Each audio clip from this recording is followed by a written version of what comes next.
Bertemu kembali dengan pelajaran Mustolah Hadis kelas 9.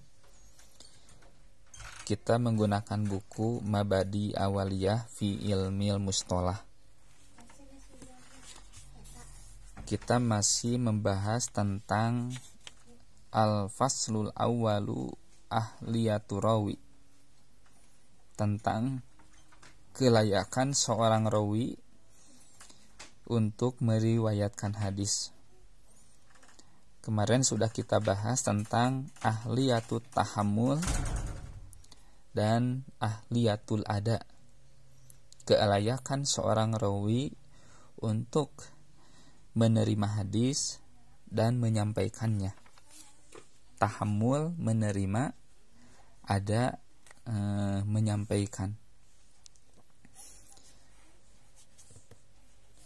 Sekarang kita masuk pembahasan berikutnya, yaitu halaman 123 tentang turukut tahammul dan siyagul ada. Al-jimu bagian C, turuku tahammulil hadisi wa siyagi adaihi. Metode tahammul hadis, penerimaan hadis, wasiyagi adaihi, dan bentuk-bentuk penyampaiannya.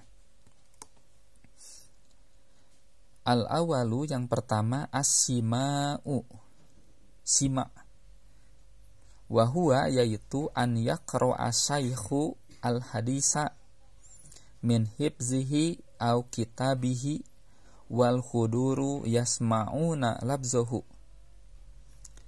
Sima' yaitu seorang syekh membacakan hadis min hibzihi au kitabihi, baik dari hafalannya atau dari catatannya, wal khuduru yasma'una labzahu, sementara yang hadir yaitu murid-muridnya, yasma'una labzahu, mereka mendengarkan lafaz yang dibacakan, lafaz hadis yang dibacakan oleh gurunya. Wa alfazul adai, dan lafaz-lafaz ada, maksudnya siyagul ada ya. Pada metode sima ini, sami'tu au haddasani au haddasana au sana. Sami'tu, haddasani, haddasana, atau sana. Nah, ini siyagul ada pada metode sima. Nah, metode sima ini adalah metode yang paling pertama ya digunakan oleh para ulama hadis dalam tahammul hadis, dan merupakan tahammul hadis yang paling tinggi tingkatannya dan paling akurat.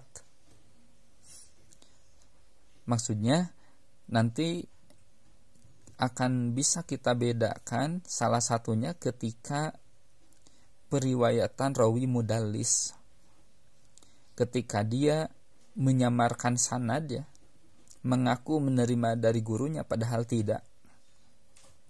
Itu bisa dilihat dari sigotul ada yang digunakan.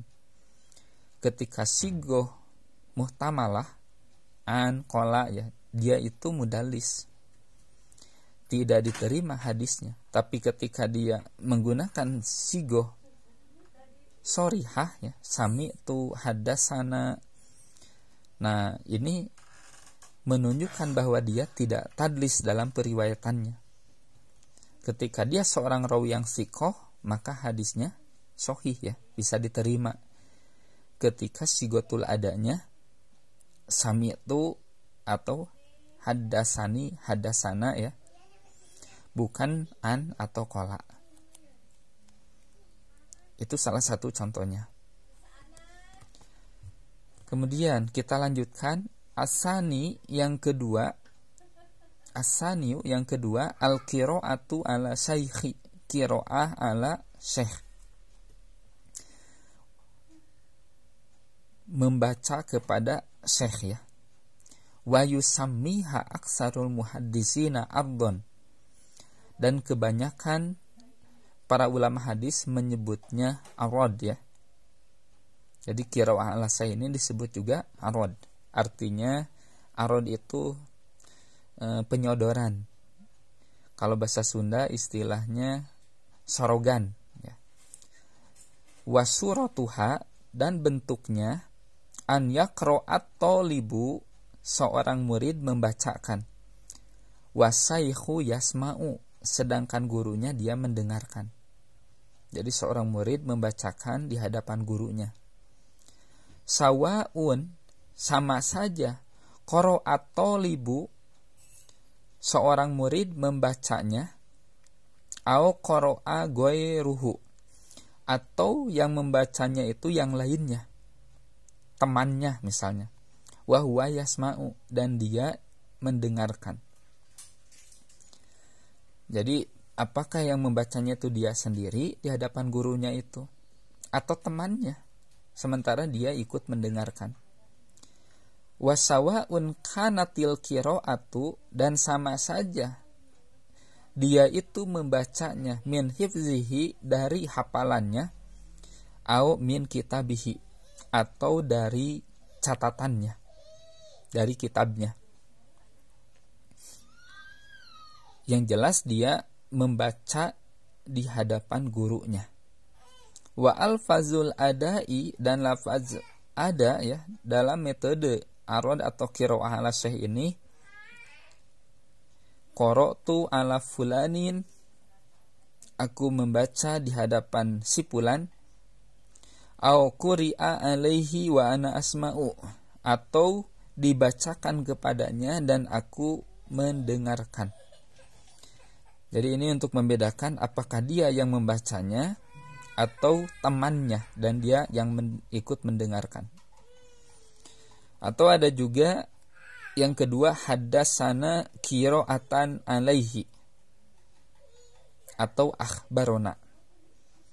Jadi dengan sigotul ada yang biasa seperti sima ya, cuman ada taqyid, pengikat, yaitu qira'atan alaihi, haddatsana qira'atan alaihi. Atau ada juga yang mutlak, hanya akhbarona saja. Dan ini sulit biasanya untuk membedakan ini sima atau bukan gitu, kalau sigotul adanya mutlak ya, tidak ditakyid. Nah itu yang kedua, qiraah ala syekh ya, atau arad. Yang berikutnya adalah as-salisu, yang ketiga, al-ijazatu, ijazah. Kalau di kita disebutnya ijazah ya. Wahia, yaitu al-iznu birriwayati lafzon au kitabatan, pemberian izin untuk meriwayatkan hadis baik secara lisan ataupun tulisan. Pemberian izin untuk meriwayatkan hadis baik secara lisan ataupun tulisan. Adanya sertifikat misalkan gitu ya, atau rekomendasi, itu masuk ke sini ijazah. Al-iznu biriwayah. Kaqauli syaikhi li ahadi tulabihi, seperti pernyataan seorang syekh, seorang guru ya, untuk salah satu muridnya, ajaztu laka antarwiya anni sahihal Bukhari, aku mengizinkan kepadamu untuk meriwayatkan dariku Sahihal Bukhari, Sahih Bukhari. Jadi aku memberikan ijazah, mengizinkan kepadamu untuk meriwayatkan hadis dariku, yaitu Sahih Bukhari. Au ajaztu laka riwayatal kitabi al-fulani anni, atau aku memberikan izin kepadamu untuk meriwayatkan kitab si fulan anni, dariku.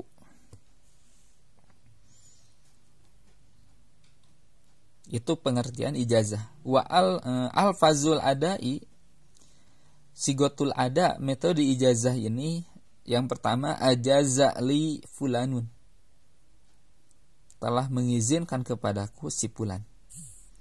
Atau yang kedua, haddatsana ijazatan au akhbarona ijazatan. Sigotu ada yang biasa, hanya ada takyid ya, ijazatan. Telah menerangkan kepadaku, kepada kami ya, hadasana atau akhbarona ya, telah menceritakan kepada kami ijazatan, secara ijazah. Itu sigotul ada pada metode ijazah. Ar-rabi'u yang keempat, al-munawalatu, munawalah, pemberian. Wahia naw'ani, dan dia ada dua bentuk, dua macam. Al-alifu yang pertama, makrunatun bil ijazati, disertai dengan ijazah. Jadi pemberian disertai dengan izin. Dia memberikan dan dia juga mengizinkan untuk meriwayatkan hadis darinya. Wahia yaitu an yadfa'a syaikhu, seorang syekh memberikan ila tolibi, kepada muridnya, kitabatan, kitab atau catatan ya. Wa yaqulu bihi, dan berkata kepadanya, hada riwayati, ini adalah riwayatku, an pulani, dari si pulan, fa'arwihi anni, maka riwayatkanlah dariku. Jadi dia memberikan, terus dia juga mengizinkan kepada muridnya untuk meriwayatkan darinya. Al-ba'u yang kedua, yang bagian B ya, mujarrodatun anil ijazati, tanpa disertai ijazah. Jadi kalau makrunah disertai, mujarrodah ini kebalikannya, tanpa disertai izin untuk meriwayatkan. Wahia yaitu an yadfa'a syaikhu, seorang syekh memberikan ila tolibi, kepada muridnya, kitabatan, kitab, muktasiron ala qolihi, secara ringkas dengan ucapannya, hada simai, ini hadis yang aku dengar. Jadi dia tidak mengatakan secara langsung bahwa dia mengizinkan. Dia hanya mengatakan, dia hanya memberikan ya kitab kepada muridnya, dan dia mengatakan ini adalah hadis yang aku dengar. Beda dengan yang tadi, fa'arwihi anni, maka riwayatkanlah dariku. Itu kalau makrunah bil ijazah. Kalau mujarrodah anil ijazah, tidak ada pernyataan itu. Tidak ada pernyataan riwayatkanlah dariku. Nah, tidak ada itu. Al-fazul adai, lafaz ada atau siagul ada pada metode munawalah ini, nawalani, telah memberikan kepadaku, atau nawalani wa ajazali, telah memberikan kepadaku dan mengizinkan kepadaku untuk meriwayatkan hadis ya. Itu yang pertama. Yang kedua, hadasana munawalatan, telah menerangkan kepada kami secara munawalah. Jadi ini mah yang biasa, cuman ada tambahan takyid, munawalatan. Au akhbarona munawalatan wa ijazatan. Ini mah yang makrunah bil ijazah ya. Makanya telah menceritakan kepada kami secara munawalah dan ijazah sekaligus ya. Nah itu sigotul ada pada metode munawalah, baik munawalah makrunah bil ijazah atau munawalah mujarrodah anil ijazah, munawalah yang disertai izin ataupun tidak. Itu 4 dulu ya. Insya Allah yang kelima, ini seluruhnya ada 8 ya. Nanti yang kelima sampai yang 8 yaitu kitabah, al-i'lam, al-wasiyah, dan al-wijadah. kita bahas pada pertemuan yang akan datang ya insyaallah. Sekarang kita cukup 4 dulu, yaitu simak ya. Seorang syekh membacakan hadis, muridnya mendengarkan. Qiraah ala syekh yang kedua atau arad, yaitu seorang murid membacakan di hadapan syekh dan syekh memperhatikannya. Kemudian ijazah ya, memberikan izin. Yang ketiga, metode yang ketiga. Metode yang keempat, munawalah, memberikan ya, memberikan kitab, ada yang disertai izin untuk meriwayatkannya, ada yang tidak. Cukup sini dulu, semoga bermanfaat.